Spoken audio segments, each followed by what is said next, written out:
आज का हमारा टॉपिक है इनकम टैक्स। इनकम टैक्स 1961 के अकॉर्डिंग इसमें जो सबसे महत्वपूर्ण चैप्टर है जिसकी शुरुआत टैक्सेशन सिस्टम से होती है वो है residence and tax liability. Residence and tax liability में सबसे पहले इसमें हम रेसिडेंशियल स्टेटस को जानने की कोशिश करते हैं। रेसिडेंशियल स्टेटस एक इंडिविजुअल की, हिंदू अनडिवाइडेड फैमिली की, पार्टनरशिप फर्म की, कंपनी की अलग अलग परिस्थितियों में अलग अलग प्रकार की होती है। जो सबसे महत्वपूर्ण है वो है इंडिविजुअल का रेसिडेंशियल स्टेटस आखिर क्या होगा, जिसके अकॉर्डिंग हमारी बहुत सारी न्यूमेरिकल प्रॉब्लम्स बनी। इसमें सबसे पहले हम an individuals residential status check करेंगे कि एक व्यक्ति का निवास स्थान किस प्रकार से सेट किया जाएगा, कैसे उसको समझेंगे कि वो निवासी है यानी रेसिडेंट है या नॉट रेसिडेंट है यानी नॉन रेसिडेंट है, अनिवासी है। कैसे ही पता लगाएंगे कि वो असाधारण यानी नॉट ऑर्डिनरी रेसिडेंट है। यह तमाम चीज़ें हम 1961 एक्ट जो कि इनकम टैक्स में बनाया गया है उसके कुछ सेक्शंस हैं, जिसमें सेक्शन 6 सब सेक्शन 1 और सेक्शन 6 सब सेक्शन 1A में कुछ बेसिक कंडीशंस और एडिशनल कंडीशन बताई गई हैं, जिनके अकॉर्डिंग हम यह प्रूफ करेंगे, साबित करेंगे, जानेंगे, समझेंगे आखिर एक व्यक्ति का निवास स्थान कैसे निर्धारित किया जाएगा, कैसे हम समझेंगे कि वो रेसिडेंट है, नॉन रेसिडेंट है या ऑर्डिनरी रेसिडेंट है या नॉट ऑर्डिनरी रेसिडेंट है, आखिर क्या है वो। तो इसको समझने के लिए सबसे पहले हम सेक्शन 6 सब सेक्शन 1 के अकॉर्डिंग जो बेसिक कंडीशन है उसको चलिए समझते हैं। तो इसमें सबसे पहली जो कंडीशन यानी जो शर्त है वो शर्त है क्या, अकॉर्डिंग टू, यहाँ पर आप ध्यान से देखेंगे, according to section 6 sub section 1 of the act an individual said to be an ordinary resident in India in any previous year if he fulfills any one of the following two basic conditions in that year and both the additional conditions। अब सबसे पहले आपको basic condition देखते हैं कि वो क्या है। तो basic condition, he has been in India in the previous year for a period or periods amounting in all to 182 days or more। इसका मतलब है एक व्यक्ति को भारत का निवासी बनने के लिए उसको गत वर्ष यानी पिछले साल से मतलब क्या है, गत वर्ष का मतलब क्या है।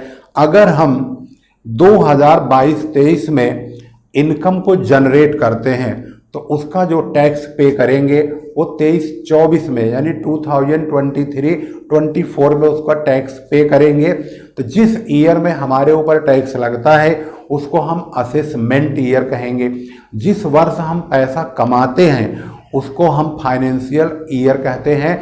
अब फाइनेंशियल ईयर यानी कि जिस वर्ष हमने पैसा कमाया है उस साल यह देखना बहुत ज़रूरी है कि उस वर्ष जो व्यक्ति भारत का रेसिडेंट, नॉन रेसिडेंट या ऑर्डिनरी रेसिडेंट, नॉट ऑर्डिनरी, आखिर वो क्या है, उसकी कंडीशन उस समय के लिए जिस वक्त उसने पैसे कमाए हैं यानी 22-23 में 2022-23 प्रीवियस ईयर है और उसी प्रीवियस ईयर को हम फाइनेंशियल ईयर भी कहते हैं। अब ये जानने की कोशिश करेंगे कि वो फाइनेंशियल ईयर में यानी गत वर्ष में वह व्यक्ति क्या भारत का निवासी था या नहीं था। अगर था तो वो था तभी हो सकता है जब वह इन दो बेसिक कंडीशन में से एक कंडीशन यानी इन दो शर्तों में से एक शर्त पूरी करेगा।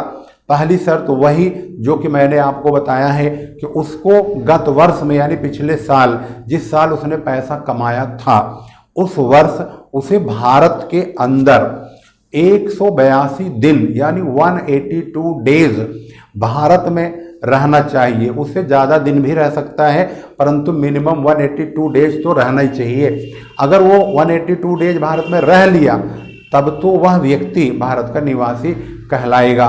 लेकिन इसके साथ में एक कंडीशन और डाल दी गई, अगर किसी कारण बस वह 182 डेज भारत में नहीं रह पाया तो उसके लिए एक शर्त और रख दी गई है।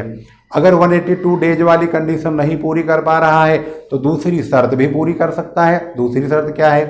दूसरी शर्त है he has been in India for at least 365 days in the 4 year preceding the previous year and has been in India for at least 60 days during the previous year। इसका मतलब है पिछले साल अगर 182 दिन नहीं रह पाया है तो वह 60 दिन ही रह ले, लेकिन पिछले साल को छोड़ दो, गत वर्ष को छोड़ के पीछे यानी 22-23 को छोड़ दीजिए, तो उससे पीछे उसको कम से कम 4 सालों में 365 दिन 365 डेज भारत में रहना जरूरी है। अगर वो 182 वाली या 60 दिन वाली में से एक कंडीशन पूरी कर लेता है तो वह भारत का निवासी बन जाएगा, जिसे हम बोलेंगे रेसिडेंट, अर्थात वह भारत का निवासी है। अब इसको और आगे बढ़ाते हैं यह जानने के लिए क्या वह भारत का साधारण निवासी बन सकता है। तो साधारण निवासी बनने के लिए यानी ऑर्डिनरी रेसिडेंट बनने के लिए 2 शर्तें एडिशनल में और पूरी करनी होंगी। तो वो 2 शर्तें क्या हैं, आइए समझते हैं उसको। According to section 6 subsection 6A of the act, an individual is said to be ordinary resident in India in any previous year if he fulfills both the following additional conditions as well and any one of the basic conditions।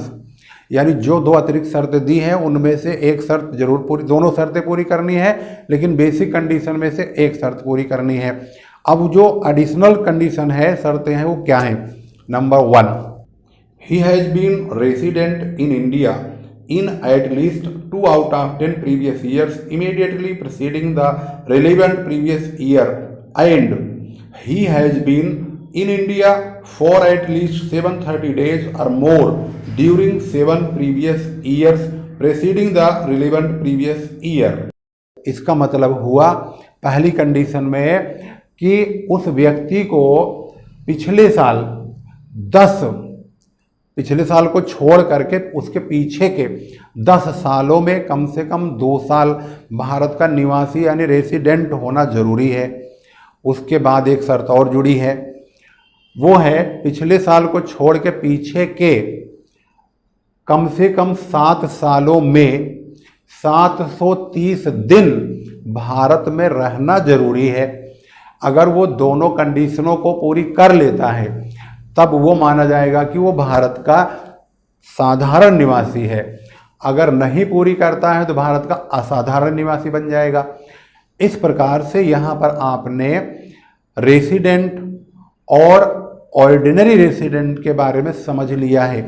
अब बात ये करेंगे कि इनमें से कौन लोग हैं जो टैक्स पे करने वाले हैं।